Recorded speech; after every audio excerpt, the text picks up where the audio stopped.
Okay, this I'd like to call "Don't judge people harshly until you've seen them in different circumstances." In the 60s, I went to play baseball at Penn State, and I hurt my arm. I became good friends with one of the trainers there, a guy named Eddie Ulinski.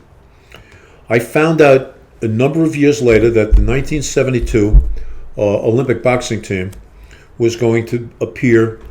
The trials for those boxers was going to be in West Point. It was going to be on Wide World of Sports, and the announcers had not been mentioned in the article, but I was anxious to go, but I knew it would be a really hot ticket. So anyway, I was reading the paper with my friends, and he said, listen, I'd like to go to that. And he goes, maybe it'll be on television, we can see it together.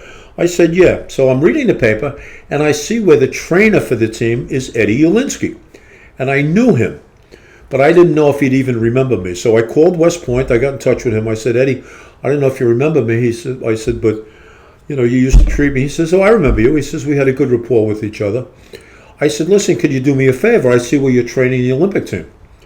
So he said, yeah. I says, can you get me 2 tickets? So he said, sure. He says, remember, it's going to be 20% civilians up there, and 80% of the people in there are going to be military people. Generals, privates, everything that West Point, is known for. So I said, okay. So anyway, we go up there on the day of the fight, me and my friend Frankie, and we find out 2 days before the fight that Muhammad Ali, known then as Cassius Clay, was going to be one of the announcers along with Howard Cosell. Now, that at that time in history, Ali was vilified and hated by 90% of the nation because he did not want to get drafted because his religion, his new religion, forbade it. And he said, I have nothing against the Viet Cong. I don't see why I should be asked to kill those people. I have nothing against them. My religion doesn't prompt me to do anything like that. So he said, I don't want to get inducted. So he turned it down. And so the rest of the world thought that, well, that's un-American. So what happened was when they came in, as he appeared inside with Howard Cosell, half of the audience clapped lightly. The majority of the audience booed, and part of the audience did nothing. I mean, it was not a good reception. He really wasn't welcome there. So he was up with Cosell, and they announced the first fight. And between fights, there was a racing car going on Wide World of Sports. Between fights, he comes back, and he's standing with Cosell, near myself, my friend Frankie, and a number of other people. It's quiet there. The producer comes out, and he starts telling them what he wants for the final fight. He's prompting them with gestures. So while he's doing this, Ali is grabbing Howard Cosell's wig and lifting it up. He grabs the left part of his wig and lifts it up, the right part of his wig. And Cosell says, Muhammad, please stop. And everybody in the audience is now loosening up to him and laughing. Cosell goes back to the ring, and Ali stays there. He stays there in his black tuxedo, looking as handsome as he always was. He's in his black tuxedo, and the floor at that time is basically sawdust. There was no polyurethane floors at that time. It was all sawdust like the old gyms in this country. He lines people up, and now we start going up. We're about 6th in line, me and my friend. The first couple of people are military people, officers. They look like officers. And they hand them their programs. And they would hand him his programs, and he would say this all the time.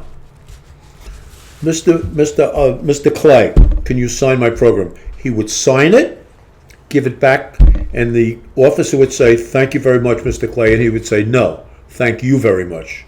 I appreciate what you do for this country. Same thing every time. Thank you very much. I appreciate what you do for this country. Thank you very much. I appreciate what you do for this country. So then, about 2 people before me come up, and it's a high-ranking general, and he's with his grandson. The grandson is in his right arm. The grandson is about 4 or 5 years old. He's lifting him up so that he's not going around in the sawdust, and hands Clay the program. He takes the program, signs it, gives it back to the general, and says, he just hands it to him, and the general says, "Thank you very much." So he says, "No, thank you very much." And with that, he turns away from the general and grabs the grandson's hand. He turns the grandson slightly towards him while he's still in the general's arms and punches himself right in the face. And with that, he falls to the ground.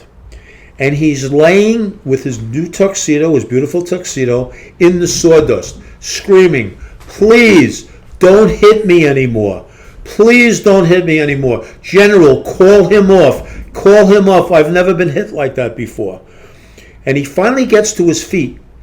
And the general looks at him and he says, "Oh my God," he goes, "thank you so much." And he goes, "No, thank you so much for all that you do for everybody." And that was our impression. And he diffused the entire group of people that we were with, gave me a completely different impression of who he was, because I had seen him for the first time in those circumstances, the circumstance that no one was really used to seeing him in. You had always seen him over the years bad-mouthing the opponent and so on, and belittling his opponents and making mockery of his opponents. And he said in later years he did that because when he was young, he'd go to pro wrestling matches, and they had a guy named Gorgeous George, and everybody booed him because his father said, "He likes this." And he goes, "Dad, why does he like it?" He says, "Because he draws people that want to see him lose. People that are despised, people want to see them lose." And he says, and that's what he did. He became a character that people couldn't like, because it would draw people that would pay more. He would buy more tickets, more people at his fight, and it was basically promoting himself. And as he got older, he regretted some of the things he said, particularly to Joe Frazier.